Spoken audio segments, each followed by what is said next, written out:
We have been honing the U.S. military for the wars, the post 9/11 wars, counterterrorism, counterinsurgency. That's a very different set of requirements and capabilities and forces than what you need to deter a great power in a maritime, cyberspace, and air domain.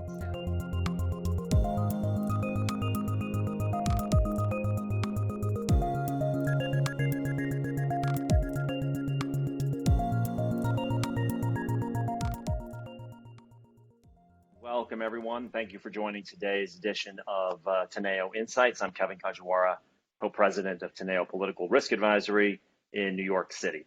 Well, the G7 meeting in the UK last weekend demonstrated that the US, quote, is back and eager to re-embrace the multilateral and alliance systems that it has championed for so long. But behind the smiles and all that backslapping, there were apparent fissures that demonstrate American leadership is being viewed somewhat differently than it used to be. Add to that the Biden-Putin meeting in Geneva, the ever more assertive China, the race for preeminence in the technologies and energy sources of the future, and it's clear that geopolitics as well is back and, frankly, on stark display. So who better to discuss the issues at hand than my guest today?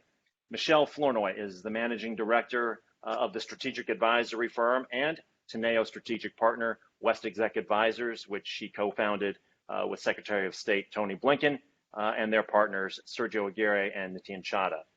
She is also the chairman of the national security-oriented think tank, the Center for a New American Security, which she co-founded with Kurt Campbell, who's currently serving as the National Security Council coordinator for the Indo-Pacific. Previously, I should say that Michèle was the highest-ranking woman in the history of the Department of Defense when she served President Obama as Undersecretary of Defense for Policy. She is also on the board of Booz Allen Hamilton, and she is the vice chair of the humanitarian agency CARE, which is dedicated and has been since 1945 to defeating poverty and social injustice. Her piece in the current issue of Foreign Affairs is America's military risks losing its edge, how to transform the Pentagon for a competitive era. I'm pleased to have her on the Insights call for the first time. So Michèle, welcome. So as I said, a big week on the geopolitical stage, the G7, EU, NATO meetings, numerous bilaterals, and of course, the meeting where the body language between the two men was probably the most eagerly anticipated since Trump and Kim Jong-un. What are your takeaways from the past week and these meetings? Well, it's great to be with you, Kevin. When I look at this, if you zoom out, I think the sort of sequencing and approach and the sort of design of the whole trip really speak to the Biden administration's basic strategic approach to the world. And that is, in addition to shoring up our own domestic foundations, start with allies and partners, and particularly democratic allies and partners. So the G7 was really an attempt to find out, can we align on everything from economic and trade issues to cybersecurity to climate change to quietly behind closed doors, China. And then moving to the NATO alliance, the EU, and then NATO. Again, same thing. Can we get the alliance thinking about the future challenges and sort of update its strategic concept, which is, more than 10 years old, needs to be updated. And what role for the alliance in things like cybersecurity and China? And then with that sort of wind behind his back, then go sit down with an adversary. Putin's Russia is certainly that. And I have and lower expectations in the sense that, I think Biden is very clear-eyed about Putin in particular and about Russian foreign policy in general. And, this wasn't about a reset. This wasn't about happy talk.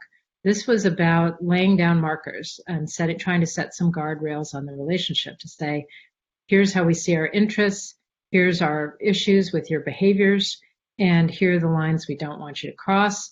Here's how we're going to hold you accountable with consequences if you do. So I think it was a very successful trip overall. It doesn't mean that, we have total agreement with our democratic allies or total agreement with Europe or, Russia's never going to have bad behavior again.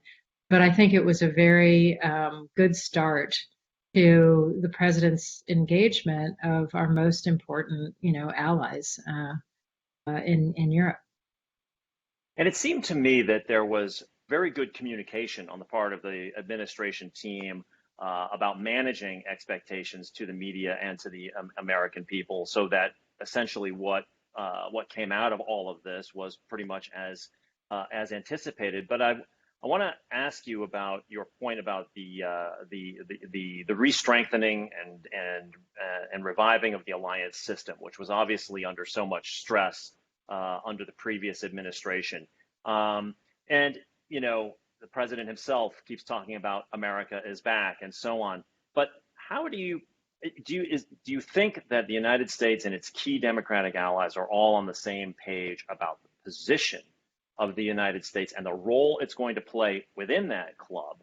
Or do you think there's still some jockeying to kind of figure out what America really is? Biden is clearly not Trump, but Trumpism is clearly not dead in the American democratic argument either. So how do you think they're looking at the United States right now? Yeah, you put your finger on it. I think, the smiling, joking, photos of Biden and Macron sitting down together. I mean, there was this palpable sense of relief among some of our allies. Finally, we have an American president who appreciates our, the alliances, appreciates our history, appreciates the strong relationships with Europe and what that can help us with globally. But in the back of their minds, they agree with your assessment that that Trump may have left office, but there's no guarantee that you don't get someone in a Trump mold, or frankly Trump himself again, in 4 years' time. And so they have been shaken by the more fundamental changes they've seen in the American body politic, and they are, even as they embrace a more sort of normal administration and approach to foreign policy that's well within the kind of bipartisan tradition. They, I think, in the back of our mind are wondering, do we still have to hedge against the possibility that we can't count on America if we have another Trump-like president in the future? And so they are sort of, they have kind of, they're 2 feet in different mental camps, and we do see some of that hedging continue. That said, there's also just very real differences on some of our threat perceptions. I mean, I think there are countries in Europe who have experienced, they see China as the kind of threat that we see, a rising China. They see it as more of a potential threat. And others are like, well, no, they're a key commercial market, they're a key investor. There's some challenges to manage, but I don't see them as a threat. So you have this bifurcation within Europe in terms of how issues like China are viewed. So let's use that as a segue. And you mentioned that a lot of the China discussion and a lot of those differences on China were sort of conducted behind closed doors in the UK and in Brussels. But clearly, and I want to get to the takeaways from your foreign affairs article in a bit. But one of the key sort of statements that you're making in there is that we need to reorient back toward great power competition again. And we've had a lot of our guests on this call over time talk about China.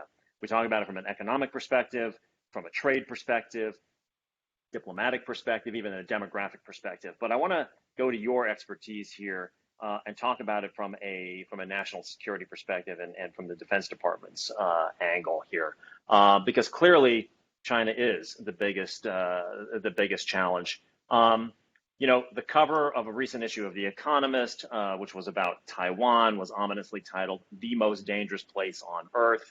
And indeed, just 2 days ago, China flew 28 military aircraft into Taiwan's air defense identification zone. That was the biggest number they've done so far. Where is China, in your view, on the military front, and where are they heading, and what is the objective of what is their political objective once they attain the military power that they're trying to get to? So I think you do need to put the military piece in the broader context, and I will get to it. Sure. But I think that under President Xi, this is a multidimensional competition. It is economic first and foremost. It is technological, trying to gain, advantage in the key technology areas, whether it's 5G or AI or chips or biotech, where that China believes, and all of us, most of us believe, will define the future.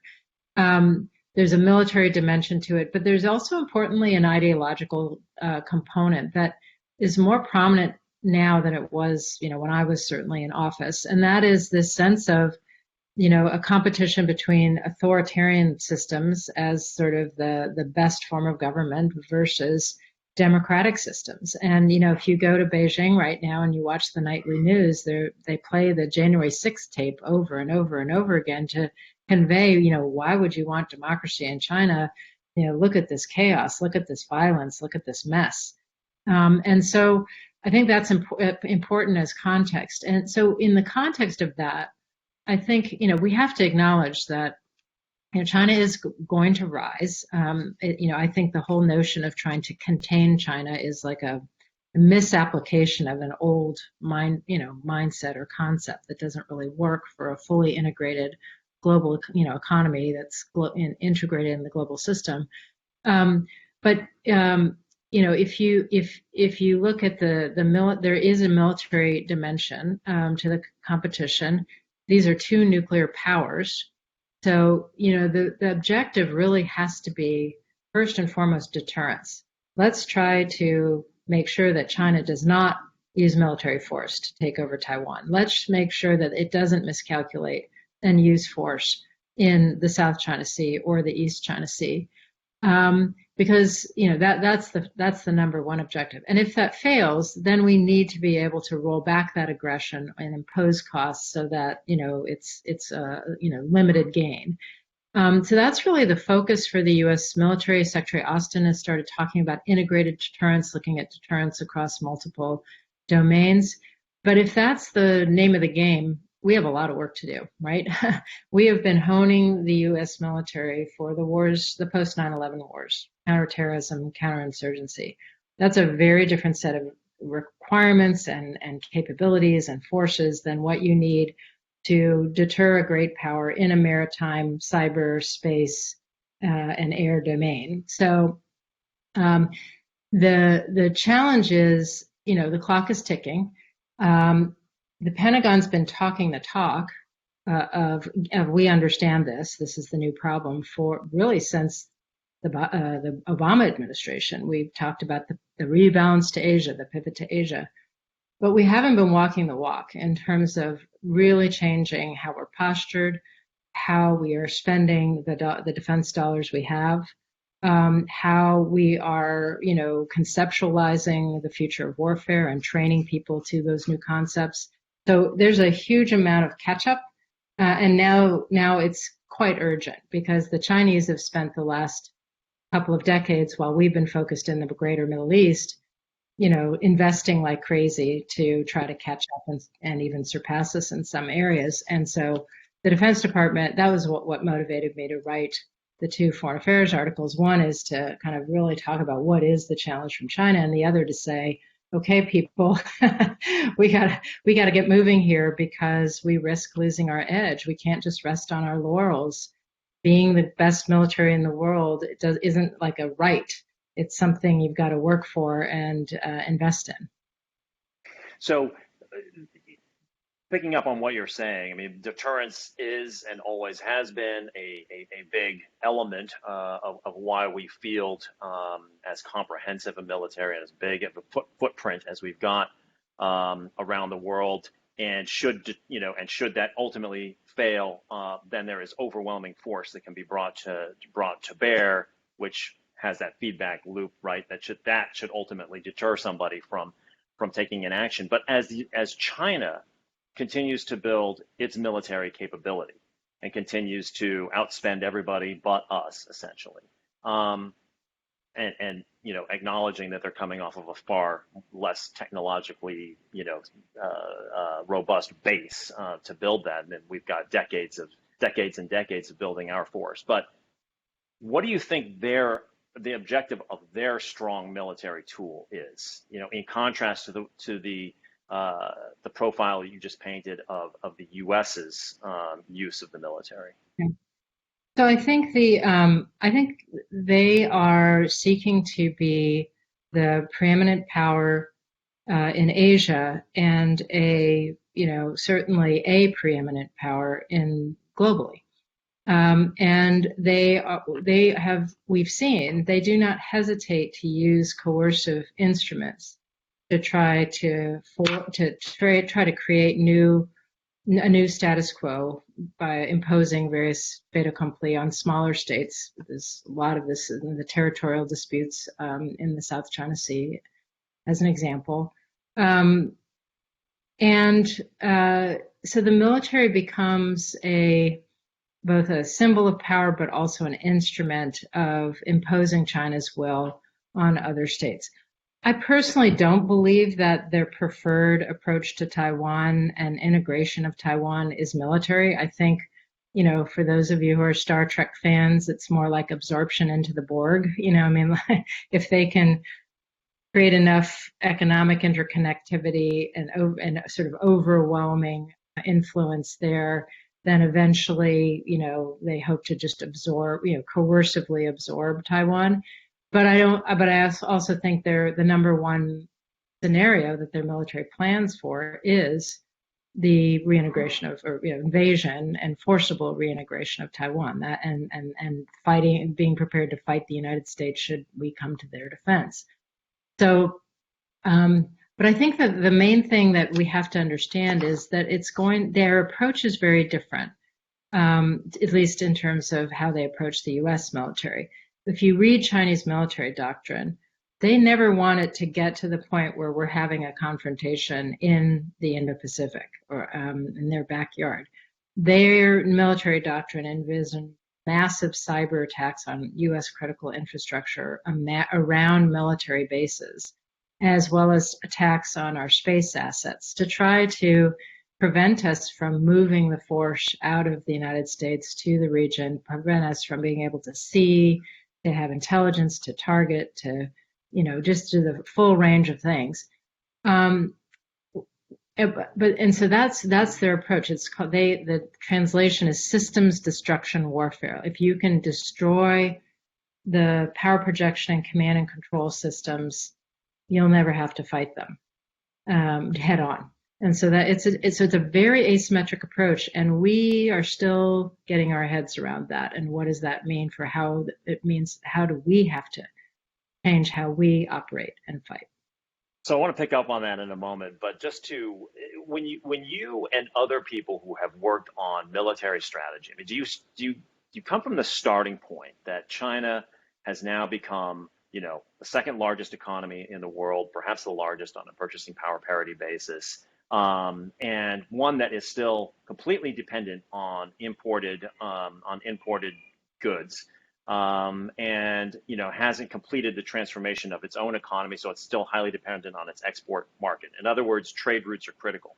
From that perspective, they are a rational actor, right? It makes sense that that a country with that kind of economic heft and footprint and ambition would need a military. Effectively, they have outsourced the protection of their supply chains to the U.S. Navy for the last 75 years. It makes sense that they would want to have self-reliance on that front and resiliency. So if they were building a military and offering to join us in freedom of navigation missions to keep international waters free and open, that would be a different story. But that's not. So the building of the military tool, it depends how worried we should be about that. Depends largely on how they're demonstrating their intent, and unfortunately, it's the intent that looks pretty worrisome.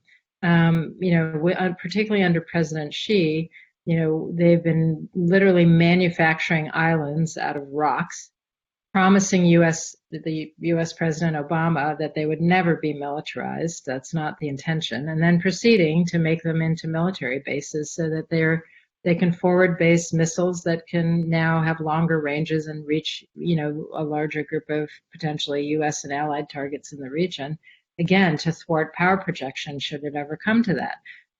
They are using their law enforcement and military capabilities coercively, constantly against Japan in the East China Sea and against a range of smaller states in the South China Sea. So, I mean, if we're exhibiting a different kind of behavior as they become more powerful, we might be somewhat less worried, but they're not. And so I think it's in that context, you view that capability and it is quite worrisome.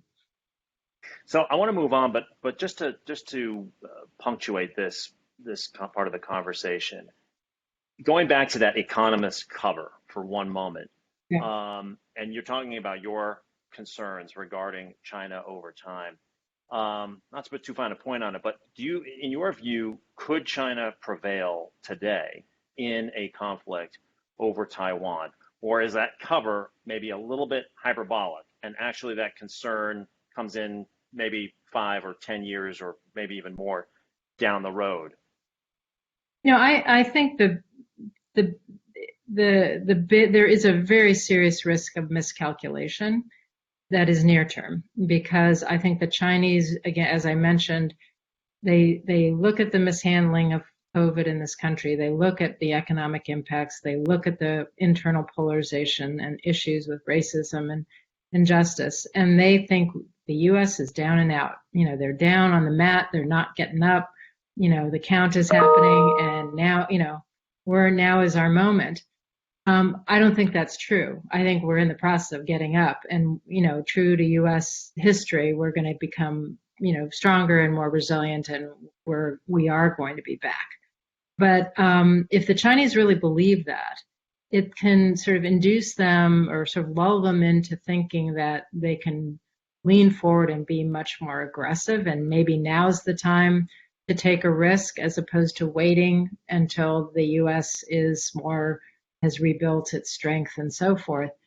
And so there is a real risk of miscalculation. To your question, if they actually tried to invade Taiwan, it depends on what the scenario is, blockade, invasion, et cetera, but using military force, I think they'd make some initial gains, but I think it would come at a tremendous cost, and eventually that aggression would be rolled back, and it would fundamentally change how the world views China. And, to the extent that people talk about the dropping of the mask with Xi, I mean, the mask would be completely on the floor in tatters. I mean, there would be no question that this was a rising power who was not going to play by international rules, who was not going to resolve disputes peacefully. So you made the point about China concentrating resources in areas that takes the conflict outside of the Indo-Pacific, right, into cyber, up into space, and so on and so forth. Which brings me to the whole issue of cyber in general. And as we have seen, China is not the only malign actor in this game. Russia, obviously, but also Iran and North Korea, and non-state actors as well. Though there's always that murky space between state and non-state actors on this front. But one of the things, of course, that's important to our audience is that, by definition, if cyberspace is the battlefield of the 21st century, then that means it's in the private sector, as we have seen with Colonial Pipeline, as we've seen with JBS recently, and the like. In your view, and in the view that is continuing to be debated, I suspect, not only within the Pentagon and the National Security Council, but in the White House as well, are we heading toward an understanding of what is permissible and what is not in this space, and in an environment where, and how do you calibrate a proportional response when we in fact we're so much more vulnerable because of our asset base here, right? If it had been North Korea who had attacked the Colonial Pipeline, as an example, it's like, what do you attack going back if you're using cyber? That is proportional. What are your thoughts on this? So, I think I think the fact that we are vulnerable, that there's a tremendous attack surface because we are an open and connected society. It has been made very clear in recent weeks. So I think there's multiple layers to a response. I would start with what you suggested. We do need to work on some norms of behavior, and you saw that, President Biden putting on the table with President Putin, 16.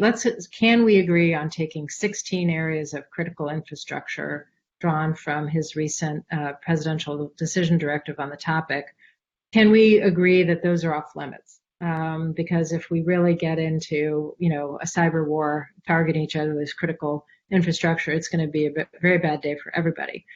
And I think that's a great. There are also other areas like the Paris Call, which has been sort of a private sector and NGO-led effort to develop cyber norms. There's now a UN discussion on this.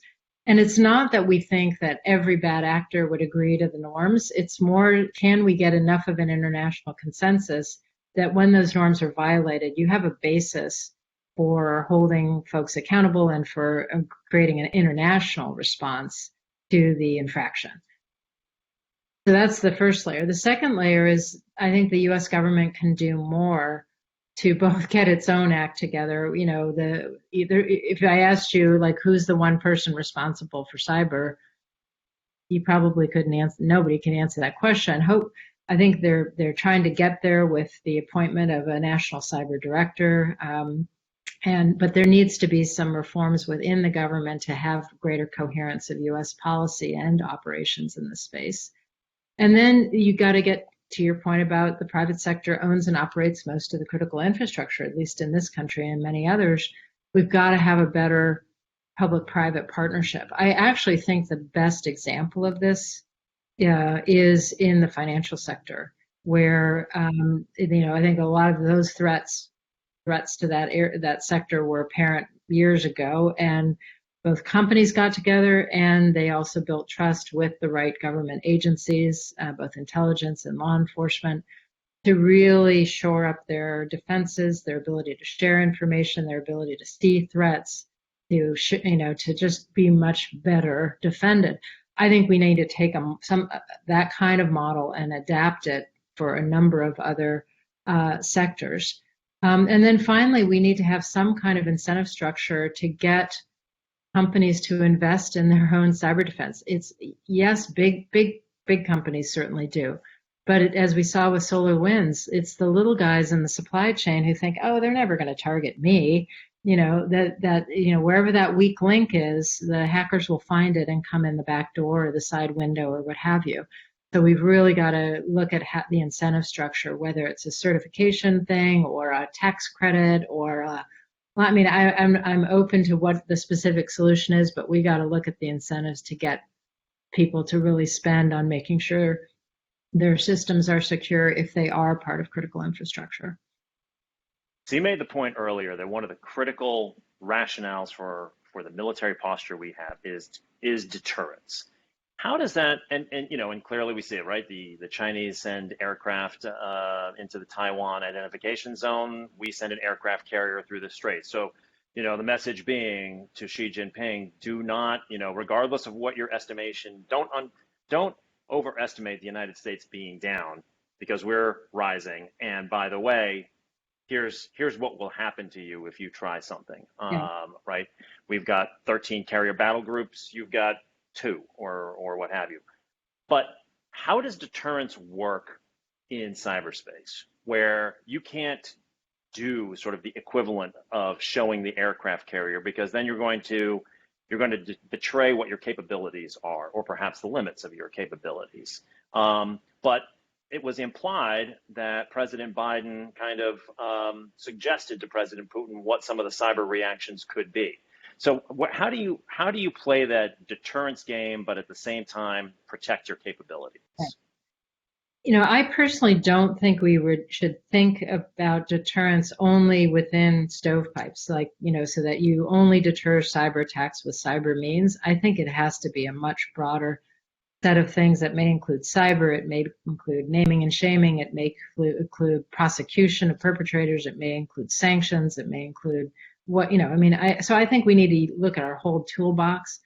But I do think that one of the changes that's happened in U.S. cyber policy in the last 4 years that I think will continue going forward is this notion of defending forward. So in the Trump years, Cyber Command was for the first time given the authorities to try to disrupt and prevent cyber attacks from malicious actors if we had good intelligence that they were either starting it or preparing it or what have you. And the best example that's been reported publicly is, there's a lot of concern around the midterm elections last time. Sure.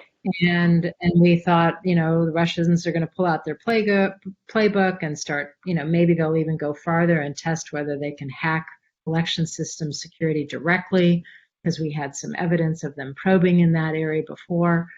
And, Jim Mattis talked about this after the fact. Cyber Command, like 2 days before the election, launched some major attacks on the primary Russian entity that was responsible for the 2016 election disruptions, and basically gave them a couple of really bad days where they were just struggling to get their own systems back online, and so they were too busy doing that to mess up our midterms.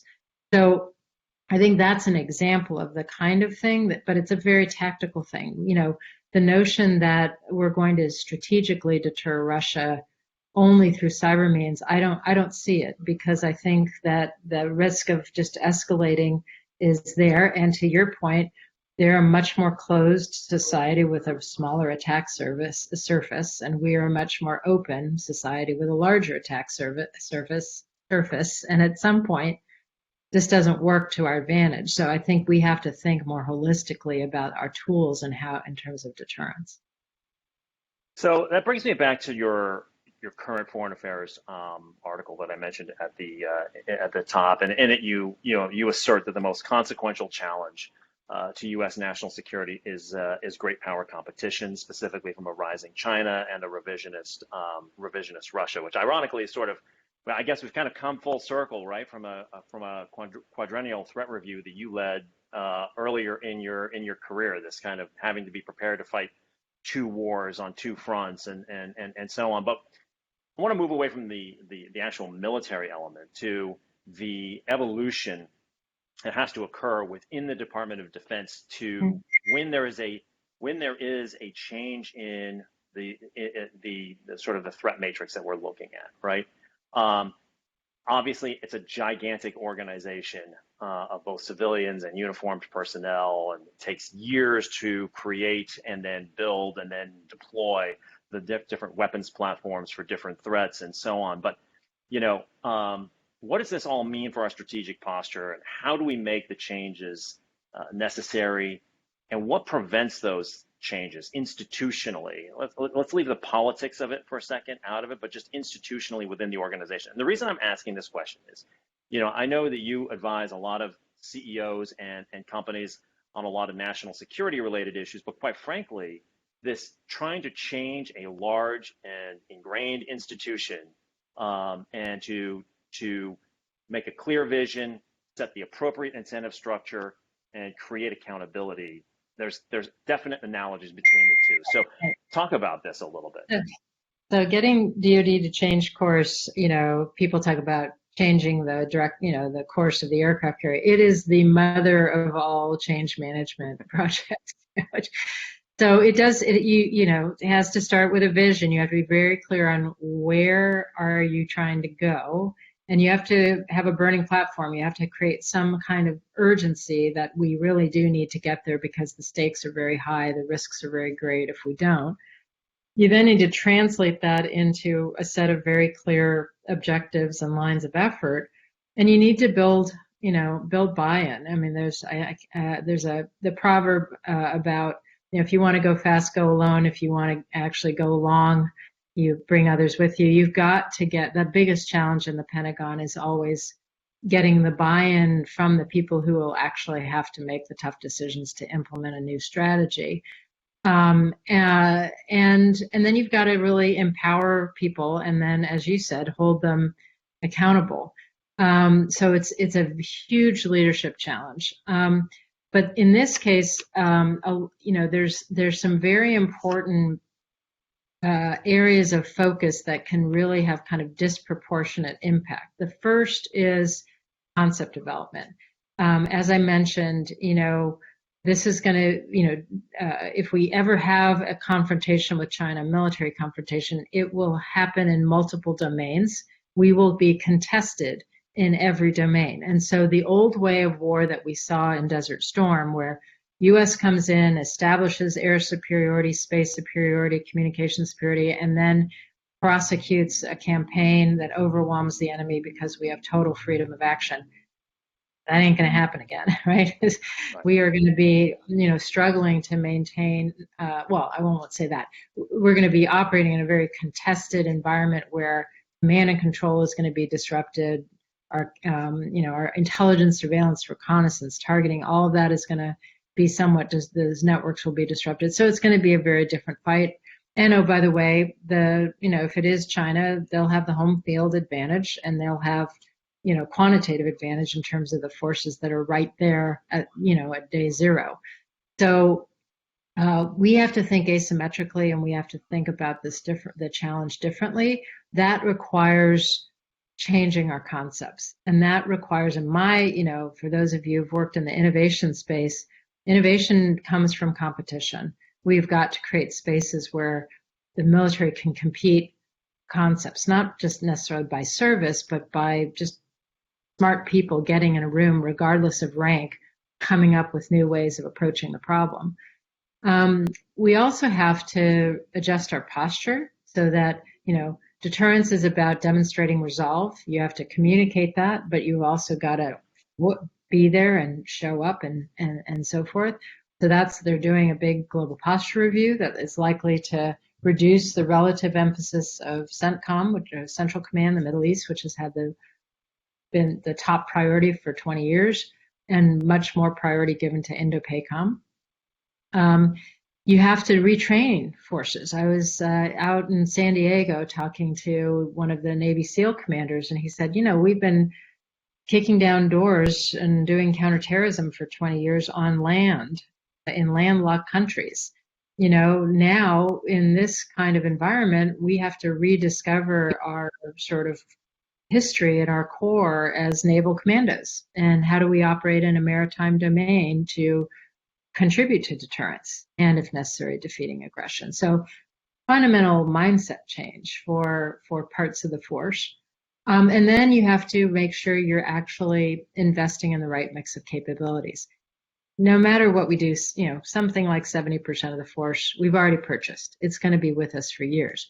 The key question is, what is the right mix of new capabilities that you put on that force to make it more survivable, make it more relevant into this new environment, make it more combat effective? And so at some point, you see the chiefs starting to do this, saying, where do I want to maybe buy slightly fewer of a certain platform so I can take that money and invest in the AI-enabled systems, the unmanned systems, the electronic warfare, the cyber defenses, the longer-range munitions, all of the things that I'm going to need to make that platform still relevant in this very different future.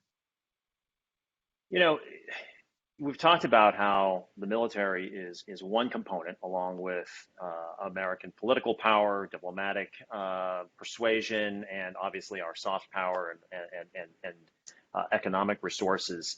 There's a perception of the U.S.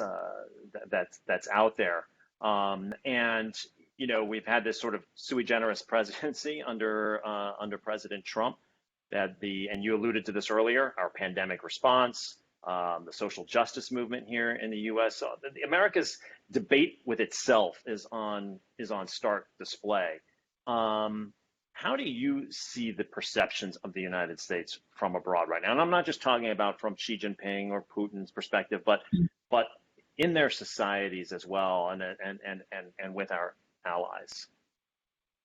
And the military is the most highly regarded institution in American society. How is the U.S. military regarded outside, in general?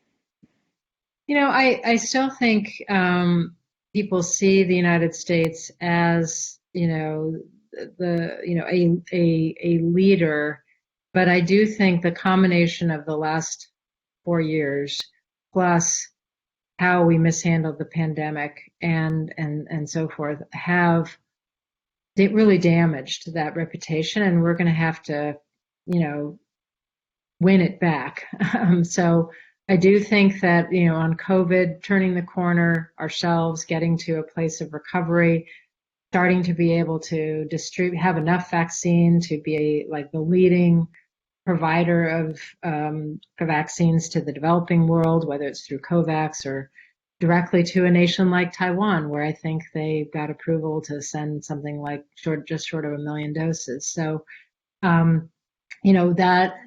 sort of showing that, hey, we have recovered. Now we're back in a position to lead and help others and so forth is very important.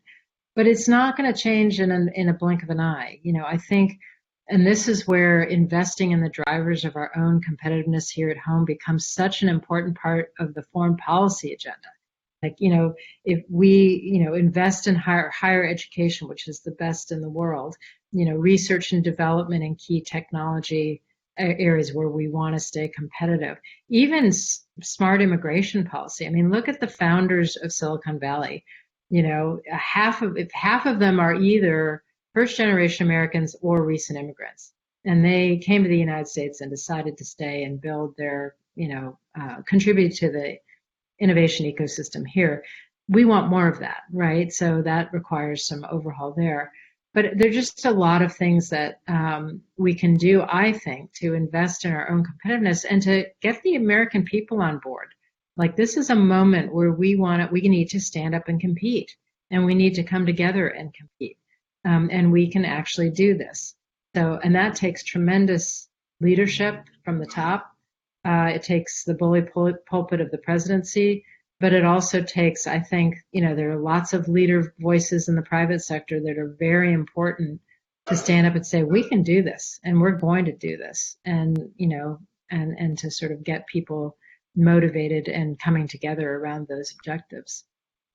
So speaking about the United States' perception in the world, I can't have you, Michèle, on this call without asking you about Afghanistan, because you played such a large role in American policy in Afghanistan at different points.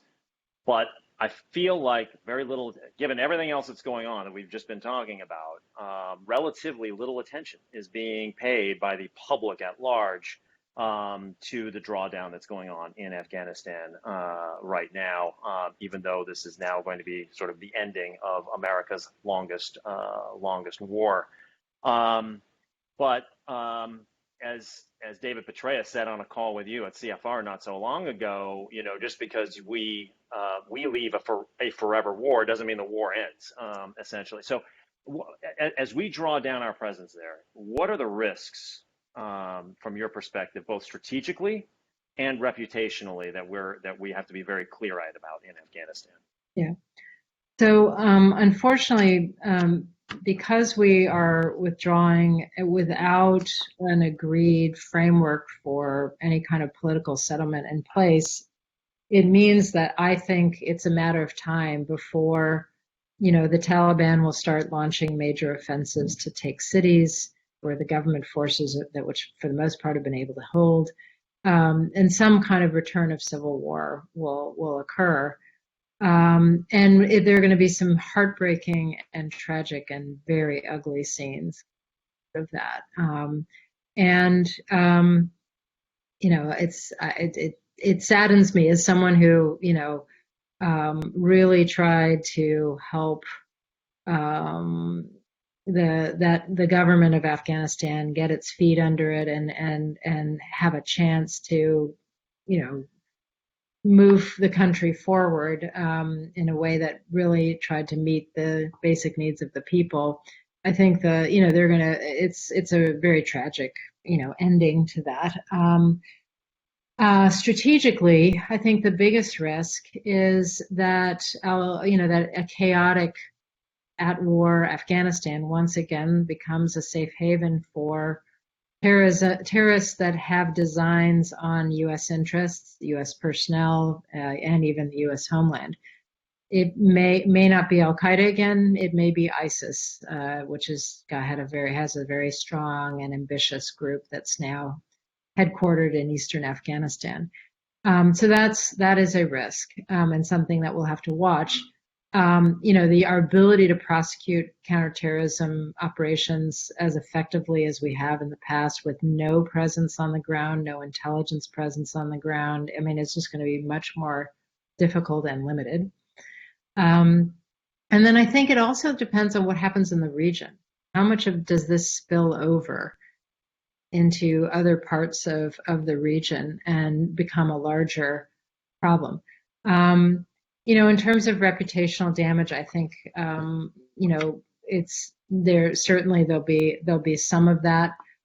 I don't think it's going to be fatal for us, but I do hope something we're really bad at as a country and as a government.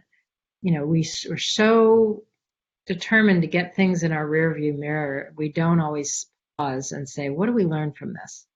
What do we learn about how the objectives were defined, how we went in, how this worked, what we should have done, what we shouldn't have done?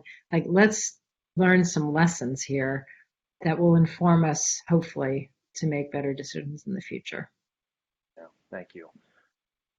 The Defense Department and our military are obviously very unique institutions in our country, but they do operate within the context of broader society. And you've been talking about how the technological advances, right? In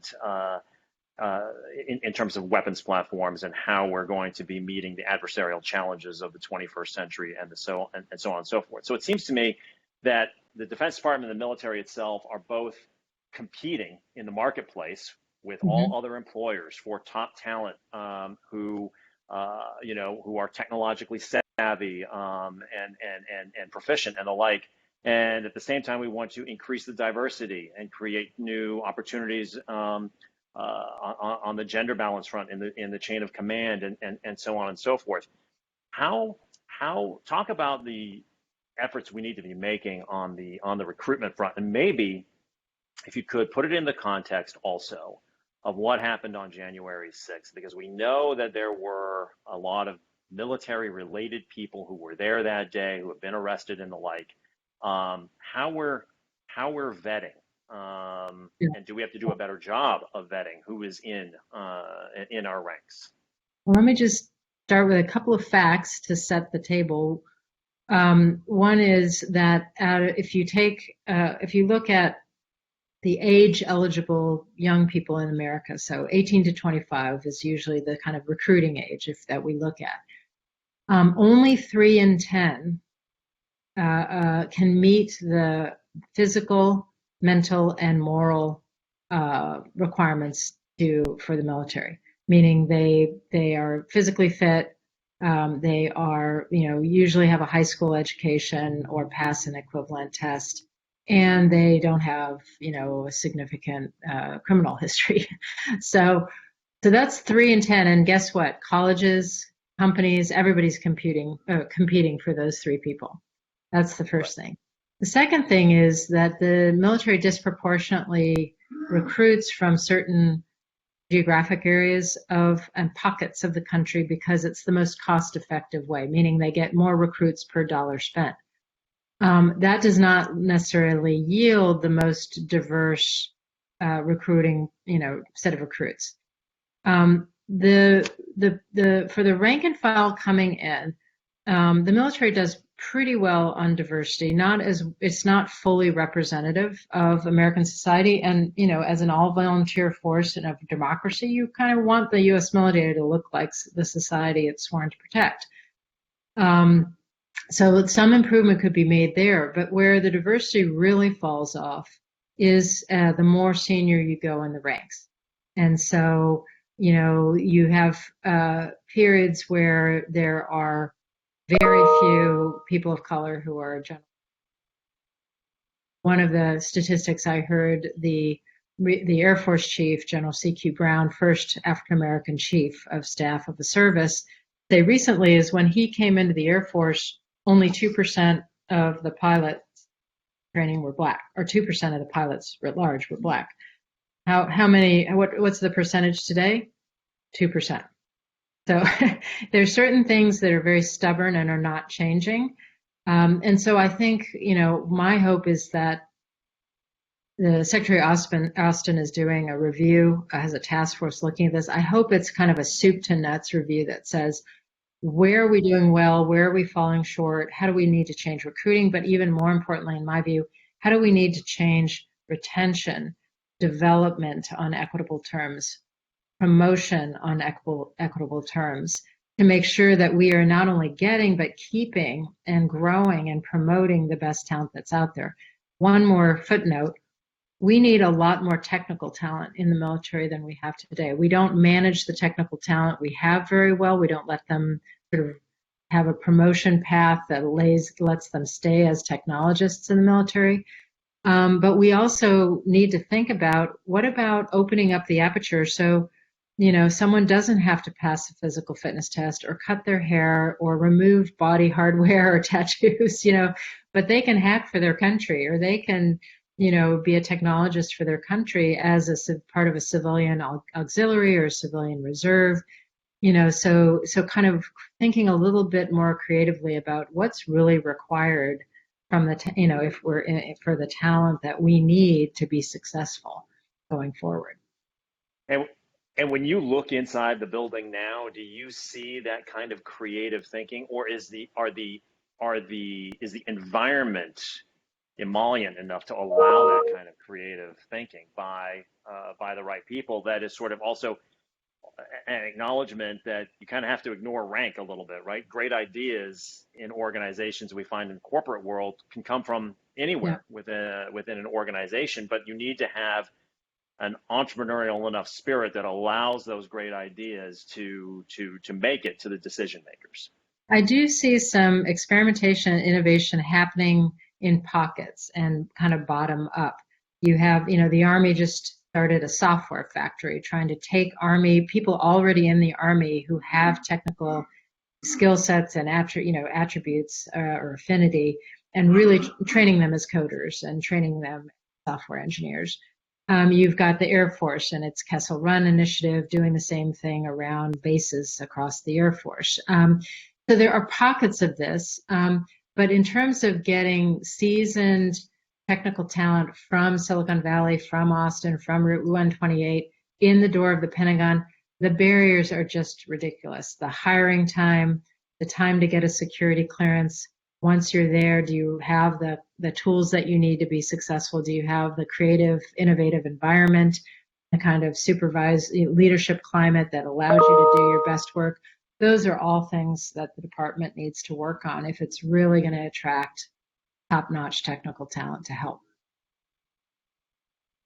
So we have just a few minutes left, so I want to kind of bring it full circle back to where we started this conversation in the wake of the meetings in Europe over the last week. As you look at the spectrum of risks that are out there, how would you sort of rank them right now? Obviously, putting China aside for 1 second, because that's just the issue of our time, and then there are the transnational issues of climate change and things of that sort.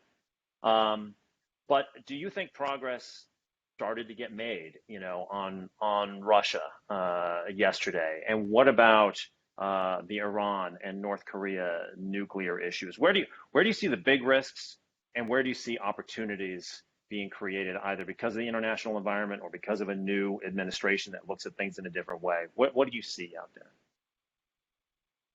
I think the biggest risk is that we are too comfortable resting on our laurels, and that there's real resistance to change and a lack of urgency, whether it's within the bureaucracy of the Pentagon or on Capitol Hill as people try to protect their entrenched interests, or just a lack of communication with the American people so that people don't realize the urgency of the moment that we're in. I think that's the thing that kind of keeps me up at night. But I also think we haven't talked much about climate change. I do really think that climate is a national security risk. in terms of it is going to geopolitically, more severe weather events and disasters that are going to require help from the United States in response. Movements of populations. There are going to be places that become uninhabitable, either because they're underwater or because they're too arid. You can't, there's no water or, arable land anymore. Those population movements are going to create instability, the potential for conflict, and so forth. So those are going to create new national security problems. And then we have our own national infrastructure. If you look at the military, the Navy's done a study of all the bases that it will be underwater based on different levels of sea level change.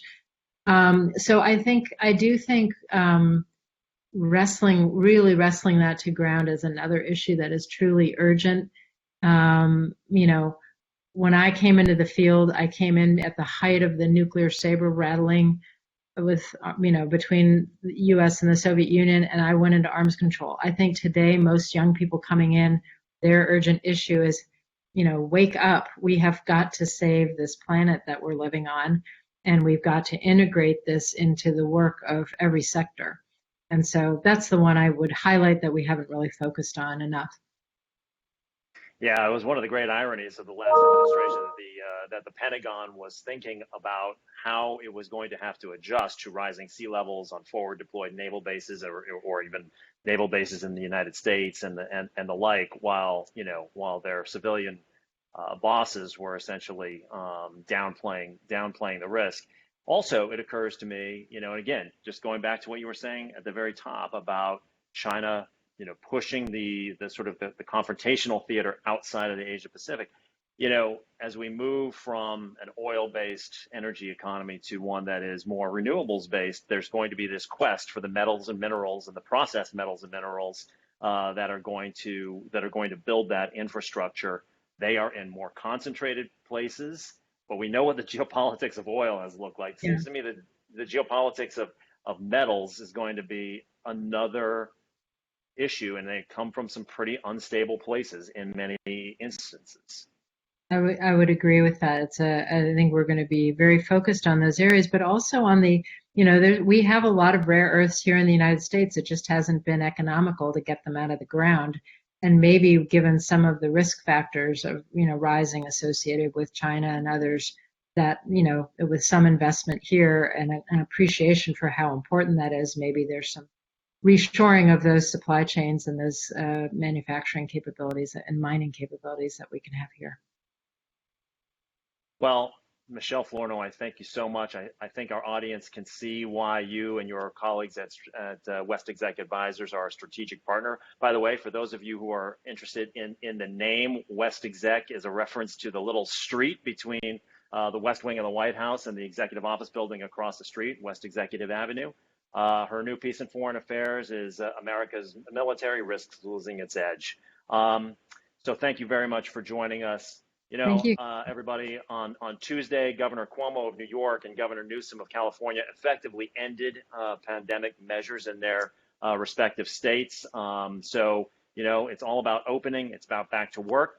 One part of that is also the return of cultural life in our major cities. And so I hope you'll join me on our next call, which will be in 2 weeks from today on July the 1st.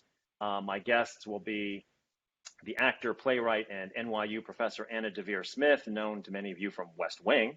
Also, Jordan Roth, the president of Jameson Theaters, one of the big three theater owners in New York, and Cara Barnett, the executive director of the American Ballet Theater. They'll be my guests to talk about the resurgence of cultural life in America as we wind down from the pandemic. But meanwhile, Michèle, thank you so much for joining me. Thank the rest of you for joining us, and hopefully you enjoy the long weekend. We'll speak to you soon. I'm Kevin Kajiwara in New York.